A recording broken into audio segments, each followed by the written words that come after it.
So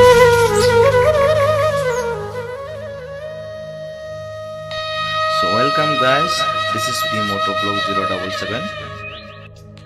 Goजोन फुंबिलिनि गासैनिसिमबो अननाय सिबिनाय जासिहरबाय। खुलुमबाय, आंनि मुङा फ्रान्जय बसुमतारी। आं दिनै मोनसे रमान्टिक खन्थाइ लानानै फैलायबाय बेसेबांबा गोबावनि उनाव। आसा खालामो नोंथांमोना गोसो गोथारै नायनानै आंखौ सापर्ट खालामो आरो आंनि नाजानायाव हेफाजाब होगोनखौ मिजिंथिबाय। दे बिदिब्ला खन्थाइखौ जागायलांदिनोसै। गोसो गोथारै खोनासंनानै बुजिनानै लाइक कमेन्ट शेयार खालामगोनखौ आसा खालामबाय। दे बिदिब्ला खन्थाइनि मुं आद्रा सिमां। खन्थाइखौ लिरदों आं फ्रान्जय बसुमतारी।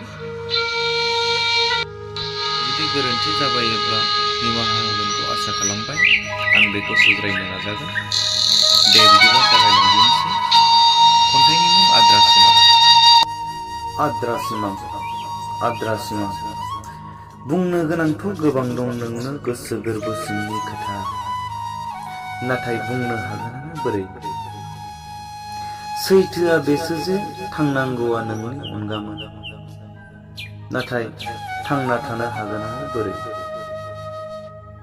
थांखिया अरायबो बेनो जायो नोंखौ बावगारनायनि, नाथाय दसे समखौनो बावगार हागोनानो बोरै? नायनो सानो अरायबो नोंखौ लाना सिमां, नाथाय बे जावलिया गोसोआ उन्दुलांहोनोनो हाया माथो थाइनै मेगनखौ। नों जुदि गोरबो नोजोरजों नायनो हानायमोनब्ला बुजिगौमोन जे आं बे हास्थायसुला गोसोखौ माब्ला दोनखोमा हाखो। बोहैलाङो माब्लाबा मेगनजों निजिरा जाना दुखुआ सिरियै, अब्लाबो आं थायियानो बहा सिरि जाना। लाना थायो अराय मोदैनि दैमा, नाथाय गोसो खुसियै गाबनो हायियानो बहा।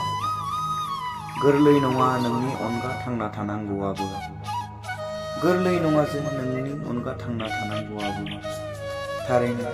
थारैनो बेयो सैथो। नाथाय राहा गैया, आं थैनोबोथ' हाया। बेसेबां खोथा दं नोंनो बुंनो, थांनांगौआ नोंनि अनगा नाथाय बोरै? एसेनोसै, गोजोन्थों। थेंक इउ फर वाचिं माय भिडिअ। मोजां मोनदोंब्ला लाइक आरो शेयार खालामनो दाबाव, आरो माबादि जादों कमेन्टआव हरनो दाबाव। एसेनोसै।